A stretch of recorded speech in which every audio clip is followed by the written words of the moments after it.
So what exactly is a golden visa, as Ken mentioned in that report?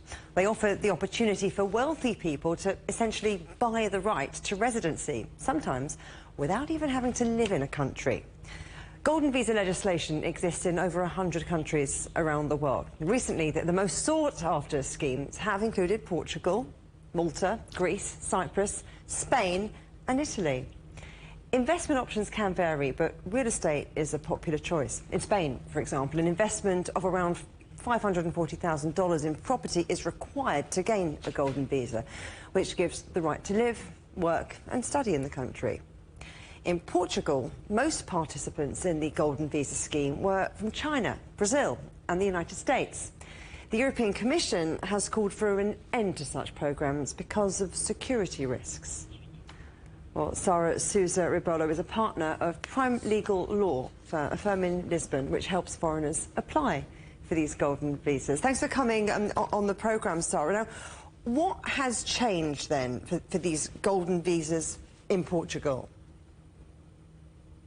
So thank you for the invitation to be here. In terms of the golden visa changes, since October last year, we have a new law that introduced some amendments, including the end of the possibility of using real estate investment to apply for the golden visa.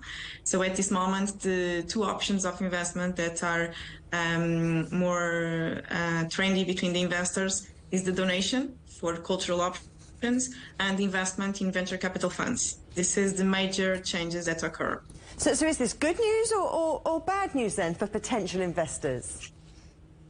I would say that is good news, because at this moment we have a new law, we have a new regulation, we have a new immigration office in working. We also have now very recently, or we are about to have a new government, so it will be a very stable year for the investors to apply.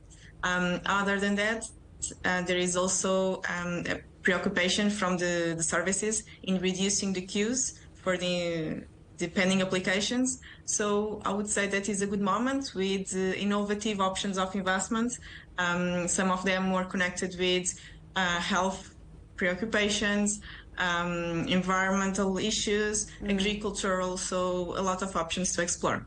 Well, you know what I'm going to say now about how this potentially squeezes other property purchasers out of the market. You know, Portugal's property prices have been going crazy, and many, especially younger prospective buyers, now can't afford to buy anything. So does this scheme help or hinder them?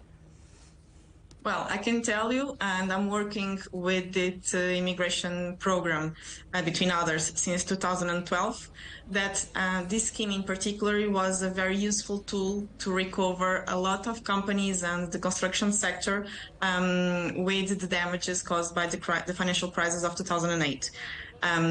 It is a very important tool for construction, and definitely it can be used for the construction of affordable housings.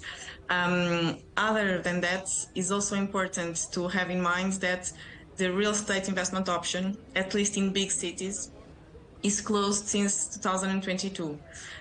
So the statistics that sometimes for political purposes are used, they do not match with the reality. And if we compare the number of golden visa real estate investments in the national level, they correspond to less than 2%. They are even less than the real estate that is purchased by European citizens. And definitely they are not, the golden visa is not the only program that is leading to the increase of prices. I would say that the current habitational crisis mostly depends on the lack of licensing. City halls, they produce a lot of bureaucracy for licensing new buildings, the increase of costs for construction, and also a problem of the income in Portugal. Is not the problem of having foreigners investing in Portugal, because that is crucial for Portugal, is most the problem here in terms of giving to the young people the conditions to have better jobs and better salaries. Sara Sousa Rebolo in Lisbon, it's been a pleasure talking to you. Thank you.